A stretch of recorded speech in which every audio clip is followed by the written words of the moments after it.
Muy buenas noches, estimados amigos. Un nuevo programa de Poniendo las Barbas en Remojo. A semana seguida vamos a hablar del tema agrícola, el tema agropecuario, la productividad, la producción, cómo llegan los alimentos al plato, pero principalmente vamos a hablar de un factor predominante en la agricultura, el clima y la información que nos permitiría mejorar las condiciones o prepararnos para esta incertidumbre climática. Para esto, el día de hoy hemos llamado a un ingeniero agrónomo zamorano, experto en sistemas de riego, nutrición vegetal, agricultura inteligente, que se llama actualmente, o agricultura de precisión.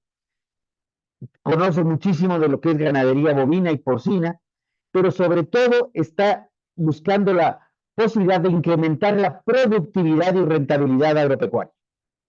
En sus metas está el incremento de la producción a través de productividad en muchos casos de al menos un 25%, buscar la reducción de uso de fertilizante químico, ser más eficiente en el uso de energía, pero sobre todo tener una producción sostenible y rentable para el productor.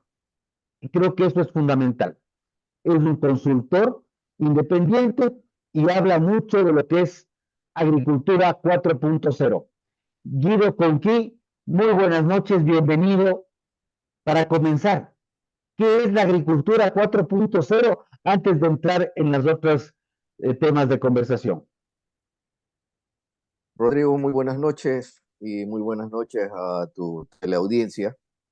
La agricultura 4.0 no es más que procesos de recopilación de una gran cantidad de datos, ya sea por sensores, ya sea por satélites, por drones y sobre todo el registro de las actividades agropecuarias que se desarrollan en cada explotación que en su momento dado te permite analizar y sobre todo tomar decisiones informadas para poder corregir tus procesos.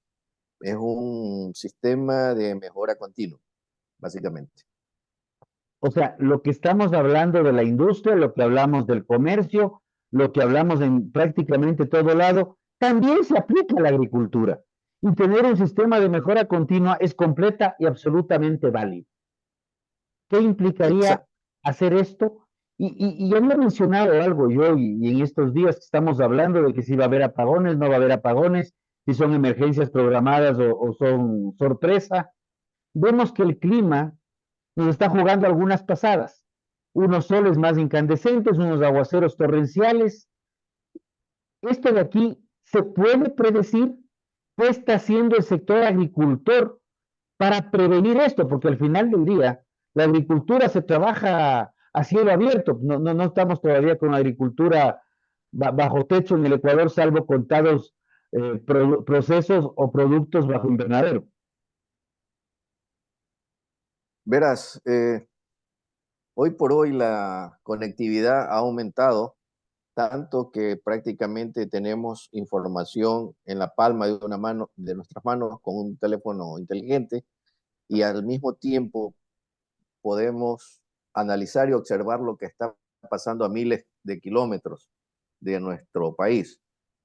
Sobre todo en este año se dio el tema del niño. Mucha gente dice, no, fue muy leve, fue muy poco y no fue ese niño que todo el mundo esperaba. Pero las consecuencias, y sobre todo hay que recordar que el niño no solamente son lluvias en exceso, también son temperaturas altas y fuertes radiaciones del sol como las que estamos viviendo ya prácticamente 4 semanas en todo el Ecuador. Así es. Pero este niño que tanto se habló, tanto inclusive anticipamos los conflictos que podrían darse y que no se ha dado. Sin embargo, sí te puedo comentar que acá en la sierra el nivel de pluviosidad, las lluvias están bastante reducidas y históricamente se ha mencionado, y esto es más un tema de leyenda urbana, que cuando hay el niño en la costa, mucha lluvia en la costa, hay muy poca lluvia en la sierra. Ahorita lo que tenemos es altas temperaturas en todo lado y poca lluvia en la sierra, de lo que puedo dar fe en mi caso. Efectivamente, Rodrigo, o sea, se esperaba un incremento de lluvias, pero bueno, hubo una depresión, digámosle así, que se llama el anticiclón del Pacífico Sur. Eso hizo que temperaturas frías de la Antártida llegaran a nuestras costas y disminuyó la incidencia y mitigó las lluvias. Tanto es así que estas lluvias, o sea, se dispersaron, se podría decir, pero recuerden que, o sea, el niño es global. Ha habido lluvias en África, incluso hubieron ciclones y huracanes en el Pacífico, incluso no sé si recuerdas que Acapulco fue ampliamente destruida por un ciclón extremadamente fuerte, o sea, vientos y lluvia. Entonces, esa agua o esos vientos o ciclones que tenían que de pronto llegar acá a nuestras costas fueron empujados. Incluso en California hubo inundaciones que normalmente en un niño, cuando afecta más a Ecuador, no se dan allá, pero, o sea, de México hacia el norte se dieron estas lluvias y ciclones muy fuertes. Y recuerdo hace unos días atrás, cuando hablamos de Arabia Saudita, estamos hablando, lo primero que tenemos en mente son los desiertos y los camellos, y vimos unos aguaceros torrenciales donde el agua corría inclusive con cantidades impresionantes de granizo, lo recuerdo. Co- Exacto. ¿Cómo el sector agrícola puede anticipar estos cambios climáticos? ¿Cómo la data nos sirve para hacer esto? ¿Estamos haciendo algo desde el sector privado o desde el sector público para prever los posibles impactos, considerando que el sector agroproductivo en el Ecuador es la principal fuente de divisas del país, largo inclusive por sobre el petróleo? Mira, ¿qué te digo? Yo creo que por el lado privado se está haciendo mucho más que por el lado gubernamental, o sea, del Estado, llámese gobierno central, prefecturas, gobiernos locales.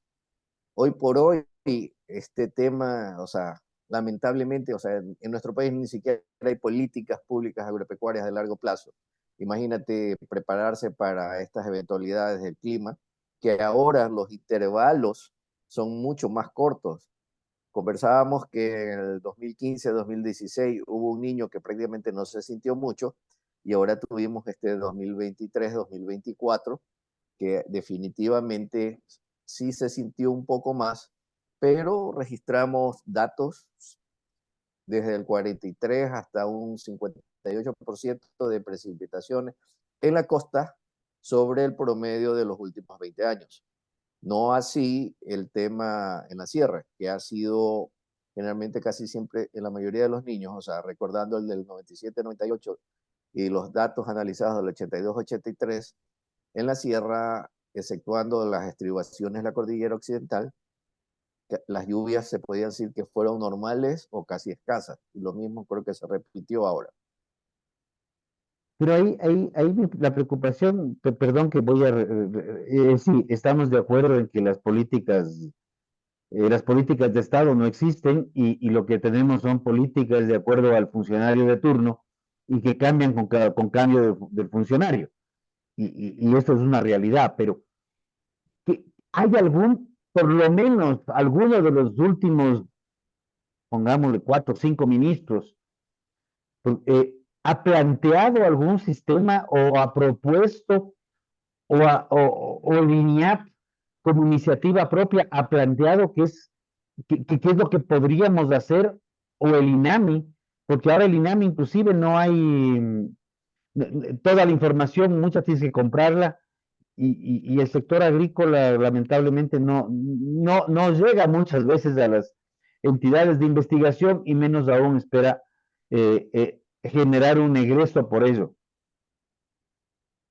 Mira, solo comparando, y es malo comparar Colombia y Perú con Ecuador. Por decirte, en Colombia hay alrededor como de 3.000 estaciones meteorológicas de última generación. En Perú hay como unas 1.700. de estas estaciones y lo más importante, son datos abiertos, ¿ya? Aquí, o sea, cuando tú quieres cierta información del INAMI, primero que, o sea, tienes que hacer un proceso demasiado tortuoso y tanto es así que nosotros desistimos y contratamos servicios en unas plataformas, en tres plataformas concretamente, y también accedemos a datos de estaciones meteorológicas que tenemos regadas mayormente en la costa, porque básicamente nos movemos en la costa, pero no hay información. Hay algo que a veces ven la velocidad del agua de los ríos, pero no sé si te acuerdas que el año pasado hubo una tremenda inundación en Santa Lucía y Palestina, porque abrieron las compuertas de Daule Peripa por el riesgo de los excesos de lluvia, pero inundaron y hicieron perder, no sé, bueno, alrededor de como unas 2.000 hectáreas, mayormente arroz. Entonces, te digo, o sea, debería haber un sistema de alerta temprana. Nosotros a nuestros clientes generalmente brindamos ese servicio, pero lamentablemente no tenemos ni los recursos para masificarlo y ponerlos abiertos. Y ¿Cuántas estaciones tenemos en el Ecuador? Tú has mencionado sobre las 3.000 en Colombia, 1.000 y pico en Perú y Ecuador, solo para tener una Ecuador, referencia. hay alrededor de como unas 400 públicas y 400 siendo generoso. La mayoría están, por decirte, en las estaciones de INIAC, unas cuantas más, por decirte, en los aeropuertos. Los municipios también, por decir, Quito también tiene una red como de unas 10 estaciones, pero de ahí, te pongo un ejemplo, el Cantón Chone en Manabí debería tener estaciones en las cabeceras de los principales ríos, porque la intensidad de la lluvia ya le daría un parámetro y con la tecnología de ahora, o sea, lanzas una alerta temprana, porque por decir y medir, o sea, y decir, bueno, en 30 minutos, 45 minutos, qué sé yo, una hora, dependiendo de la intensidad de la lluvia, el agua inundará el casco urbano de Chone, pero eso no hay. Realmente a veces uno se queda pensando y dice, en pleno siglo XXI, cuando la tecnología, la información, todo se mueve de manera tan ágil, ¿cómo es posible que temas de prevención de riesgos, porque tú no estamos hablando de agricultura, no, indirectamente nos fuimos a un tema de riesgos urbanos, en el caso de Chone, no tenemos un respaldo, no tenemos una herramienta que nos permita anticipar los problemas, porque creo que en esto sí hemos escuchado a los expertos en riesgos decir que $1 invertido en prevención ahorra $10 en la emergencia. Pero cuando hay que invertir el dólar en prevención, resulta que nadie lo tiene, pero sí aparecen los 8 9 dólares y algunos con sobreprecio para para la emergencia. Y perdón que meta la cuña comercial, pero lo que estamos viviendo en esta última temporada nos ha dejado muy mal sabor de boca en términos generales. Pero yo Efectivamente, regreso, ¿cómo podemos aplicar la agricultura 4.0 teniendo claro que el Estado implemente un sistema de información de datos abiertos va a tomar un tiempo. Es una decisión política definitivamente, pero va a tomar un tiempo.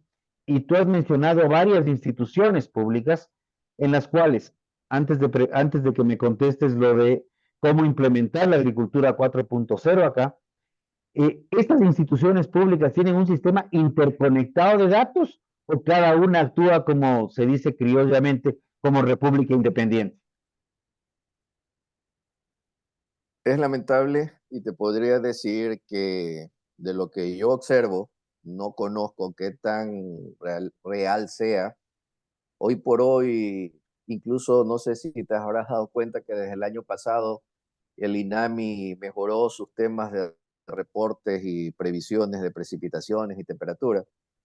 Yo creo que, bueno, habíamos algún grupo, o sea, habían unos grupos de oceanógrafos, meteorólogos, y este servidor que por ahí el año pasado, o sea, hasta cierto punto nos volvimos casi una piedra en el zapato de ellos y empezaron a mejorar y dar, o sea, pero, como te digo, no es una información dinámica, no es una información que te llegue una alerta temprana.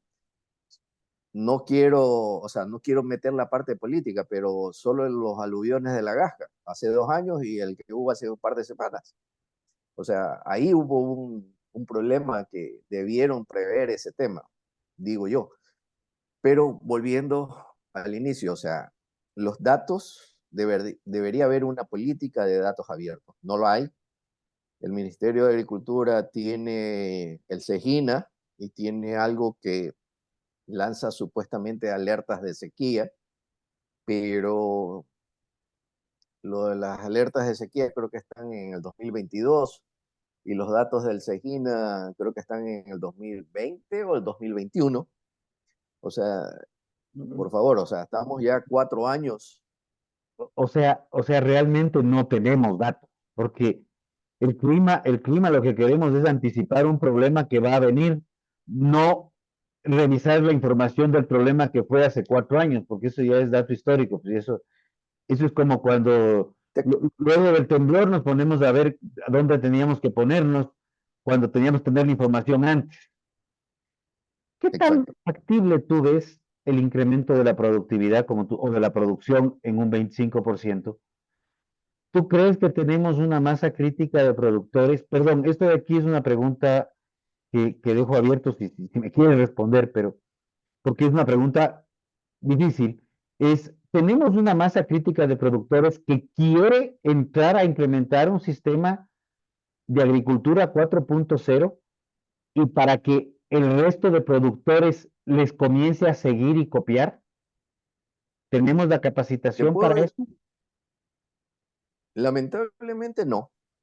O sea, por nuestro lado sí lo tenemos. Hoy por hoy te puedo decir que monitoreamos el 93 al 95% de los cultivos de maíz. Ya lo venimos haciendo ya prácticamente 3 años, pero te digo, lamentablemente no. El 95% de los productores o dueños de negocios agrícolas no lleva datos, no lleva registro de prácticamente nada. Un 3% lleva medianamente registros, o sea, el técnico en el campo hace un muestreo, ya sea de plagas o tiene un pluviómetro de una especie de copa y van registrando esos datos. Con suerte, lo, del papel lo pasan a una hoja en Excel, pero si hay un 2% de productores y administradores de negocios agroindustriales, digámosles así, y porque ellos sí creen en los datos y el análisis de datos. Sobre todo es el tema del análisis de datos. Mira, te voy a contar una anécdota. En un cultivo de cacao con unas laderas, y yo le decía, aquí tenemos que hacer drenajes en curvas a nivel. No, que estás loco, ¿cómo vas a creer? Le digo, está en loma y el agua se evacúa rápidamente. Sí, puede que lo que dices es verdad. Le digo, no me creas, probemos en un lote y vas a ver el comportamiento después de una lluvia. Y casualmente esto fue el año pasado, que en la zona de Daular hacia Progreso hubieron lluvias que creo que en 40 años no se habían dado. En el 2023 ahí cayeron entre 1.700 hasta 2.000 milímetros de agua, imagínate. Y ahí vieron la utilidad en este tema de hacer los canales de drenaje.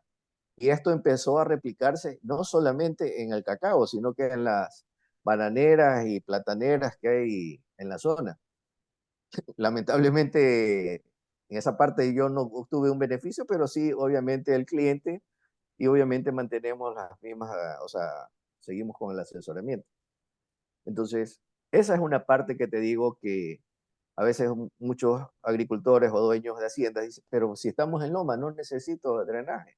O sea, necesitas el drenaje porque tienes que hacer que esa agua se percole la mayor parte, no haga escorrentía, no te lave la materia orgánica Y esos son, o sea, ahí, o sea, caemos dentro de lo que es el tema de agricultura sostenible. O sea, yo no soy 100% convencional, ni obviamente 100% orgánico, pero tenemos que ir hacia una agricultura sostenible O sea, y ganadería sostenible. este es un tema interesante porque no tenemos el quedarnos ni en el un extremo ni en el otro, también hay unos puntos medios que nos pueden permitir. Yo sí quiero, o sea, este es un tema que a mí me ha llamado mucho la atención. La costa ha sido agroexportadora por naturaleza desde siempre. La sierra más bien era exportadora en épocas de colonia. Ha, ha retomado la agroexportación, me atrevería a decirte que a raíz de los mediados, fines de los 80, con el despegue de las flores, y luego ahora como algo con el tema del brócoli, pero usualmente la costa ha sido la que nos ha dado las líneas gruesas de agroexportación con banano, con cacao, con café. Ahora no es tan costa, pero sí es cultivo que de tierra caliente, que es la pitahaya, que está dándonos grandes ejemplos, frutas tropicales y demás. ¿Tú, ¿Tú darías alguna recomendación al gobierno actual? Es un gobierno que tiene una característica interesante porque el presidente de la República viene de una familia agroproductora, agroexportadora. El ministro de Economía es un ingeniero zamorano. Colega Lo, mío, compañero ah, de la misma promoción. o sea, de la misma promoción. O sea, entonces es alguien que entiende la dinámica agroproductiva, que no es tan sencilla de comprender muchas veces. Obviamente el ministro de Agricultura es un zamorano de igual manera. Y teniendo esta triangulación tan interesante y ratificando lo que he dicho yo, cuando revisamos los productos de agroexportación del Ecuador, tenemos lo que sale del agro, lo que sale de petróleo, luego bajamos, actualmente ha subido la minería y el resto. O sea, esa es nuestra realidad agroexportadora al final del día. Y lo que sale del agro, me refiero a lo que sale del agro en producción primaria y en producción industrializada, combinando las dos. ¿Qué recomendación le darías? Porque lamentablemente el tiempo se nos va acabando, pero ¿qué recomendación le darías al gobierno? Y este video, pues lo haríamos, pero lo trataríamos de hacer llegar para que decirles, señores, por favor, venimos hablando de que el Ecuador es un país de vocación agropecuaria, pero realmente poco o nada se acuerdan, más allá de ver cómo regalan un par de kits previo a la campaña política. Bueno, primero hagamos una mea culpa en el siguiente sentido. Este, muchas personas no arrimamos el hombro. Yo soy una persona que generalmente estamos prestos a ayudar, e incluso hay un tema ahorita, sobre todo el tema del maíz, sobre todo los famosos precios mínimos de sustentación, que yo no estoy de acuerdo, pero mientras no haya institucionalidad en este país, es lo mínimo que puede haber. Ahora, ¿qué es lo que pasa? O sea, lamentablemente, o sea, el 60% creo que de la población económicamente activa, o sea, casi 3 millones de ecuatorianos dependen directa o indirectamente de la agricultura. Y cada vez la agricultura es, es menos rentable. Solo hay un cambio cuando hay de pronto un cambio generacional que no se está dando y sobre todo hay un tema de, digamos, de equidad tal vez. No quiero adentrarme en ese tema, pero hoy por hoy, o sea, tendríamos que ver el ejemplo de Perú. Gracias a un agrónomo, Alberto Fujimori, que lo tienen preso, Perú básicamente es el Ecuador de los años 90. O sea, han cambiado presidente, ya creo que a la actual presidenta parece que la van a destituir, pero las políticas económicas y agropecuarias no cambian.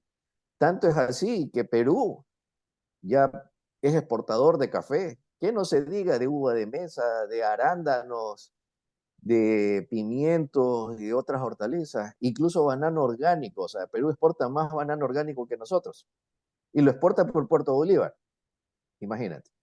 Entonces, hay un tema que a veces sí deberían, o sea, haber una hoja de ruta, pero lamentablemente cada presidente es un borrón y cuenta nueva. algo que no sucedió en Perú. O sea, y ellos se dieron cuenta que no podían estar cada cambio de gobierno. Y también ha tenido casos sonados de corrupción que Ecuador no está exento, o sea, pero hay que anteponer, o sea, y ver la forma de desarrollar el tema agropecuario y copiar, o sea, lo que ellos hacen bien. Veamos el tema de Colombia con FENACAFé, la Federación Nacional de Cafetaleros, o sea, es un organismo tan fuerte que tienen su marca propia y ya tienen no sé cuántas tiendas tienen en el Ecuador, pero y en otros lados del mundo, pero ahí van. Y en cambio nosotros Seguimos estamos, creando asociaciones, corporaciones y entes gremiales de los cuales, y te cuento como anécdota, hace unos años atrás con un ministro de Agricultura conversábamos y hablábamos del cooperativismo y para trabajar el tema hicimos una evaluación de cuántos entes gremiales estaban registrados en el Ministerio de Agricultura solamente y encontramos que había sobre los 11.000. De la depuración quedó como por 4.500, lo cual ya es todavía una barbaridad. Y no es que no esté de acuerdo en la gremiación.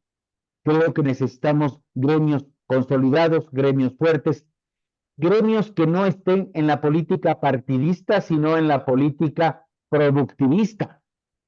Y lo que tú has exacto, mencionado del Perú es para mí un ejemplo clásico, porque el Perú, más allá de los problemas de que han cambiado de presidentes, han votado unos, han cambiado otros, han entrado de izquierda, de derecha, de centro, la política nacional, la política agropecuaria la ha mantenido y la política en general, las políticas de Estado son lineamientos de los que lo plantea un acuerdo nacional, lo plantea un gobierno, pero se respetan por sobre los distintos gobiernos que han venido. Y eso lo tenemos en Perú, lo tenemos en Colombia, lo tenemos en Chile.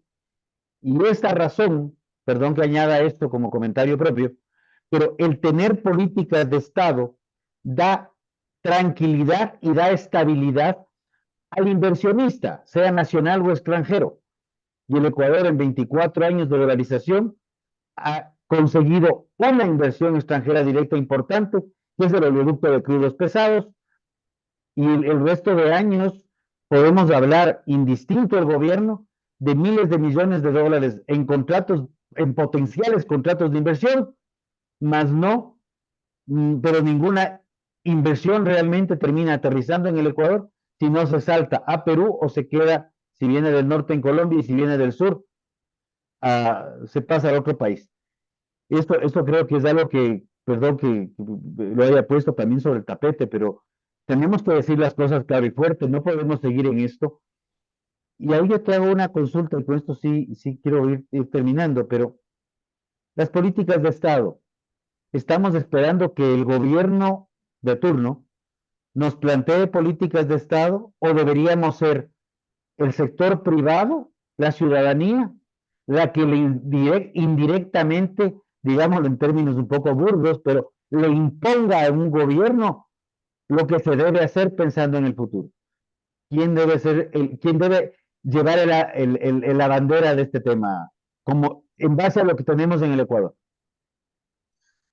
mira, yo personalmente creo que los diferentes actores productivos, llámese agrícolas, ganaderos, comerciantes, son los que deberían empoderarse.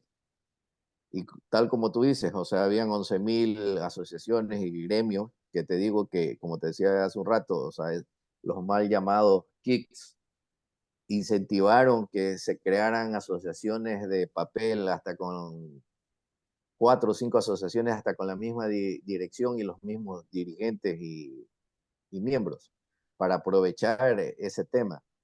Entonces, la viveza criolla, o sea, no hay, o sea, yo no sé si a la final temas críticos de guerrilla, gran recesión económica, fueron el monte de el cambio o el golpe que cambió el timón tanto en Colombia como en Perú, pero deberíamos de poner todas las actitudes O sea, que llevarnos el agua a nuestro propio molino para tener una visión, o sea, de conjunto, de comunidad, dígase, gremios, o sea, y vuelvo a tocar el tema, o sea, FENACAFE, o sea, ellos tienen un fondo gremial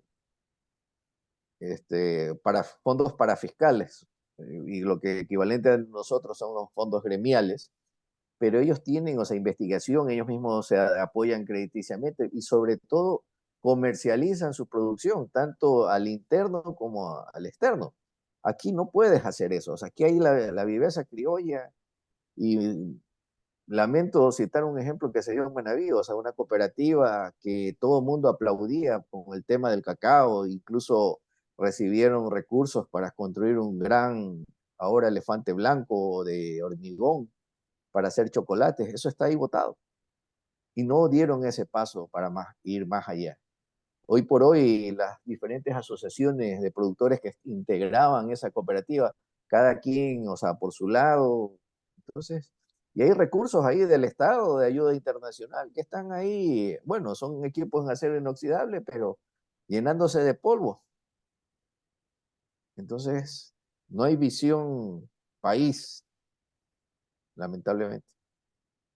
Y Yo ojalá con este programa tuyo y tantas personas que a veces hablamos o comentamos esto, la gente ya vaya calando el mensaje. Y lamentablemente de las grandes crisis es que surgen los grandes cambios, pero tal vez esta crisis de pérdida de institucionalidad sumada con el tema de corrupción y la inseguridad, ya como ecuatorianos definitivamente no o sea, cambiemos.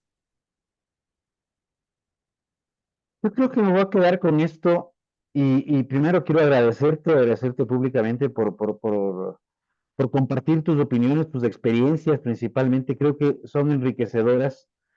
Creo que nos abren algunos esquemas en las falencias de lo que tendría que ver del sector público. También nos abren las falencias de lo que sucede en el sector privado, porque aquí no solamente podemos echarle la culpa al gobierno de turno o al ministro de turno. Yo creo que es importante ir construyendo soluciones. En lo personal, creo que las soluciones deben salir más del privado que del Estado, pero sí Exactamente. darnos cuenta que cuando hablamos de primero defiende lo nuestro, primero hablemos del Ecuador, eso incluye y es expresamente dicho lo que has planteado.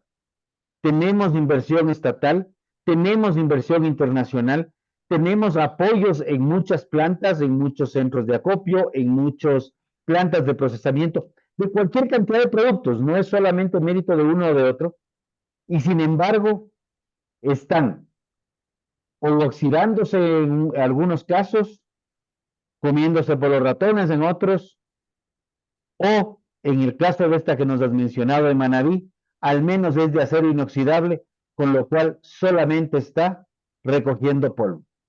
Estimados amigos, este ha sido un nuevo programa de Poniendo las Barbas en Remojo y hoy día hemos puesto algunos temas en remojo y creo que son temas que deben ser tratados, deben ser analizados, pero yo sí creo, y el mensaje es, pensemos en que nosotros como ciudadanos empoderados, articulándonos como ciudadanos, podemos buscar la solución a los problemas y no esperar que la solución nos caiga desde algún gobierno de turno. Muy buenas noches, Guido. Muchas gracias por acompañarnos la noche de hoy. Gracias, Rodrigo. Y bueno, esa es la senda de, de unir esfuerzos de todos los sectores para lograr un mejor futuro para las generaciones que nos van a seguir. Tenemos como obligación dejar un mejor Ecuador y en eso nos estamos, en esa lucha. Muchísimas gracias, estimados amigos. Nos veremos en una semana más. Probablemente no hablemos de agricultura, tendremos otros temas a ser debatidos en este espacio. Muy buenas noches. Muchas gracias.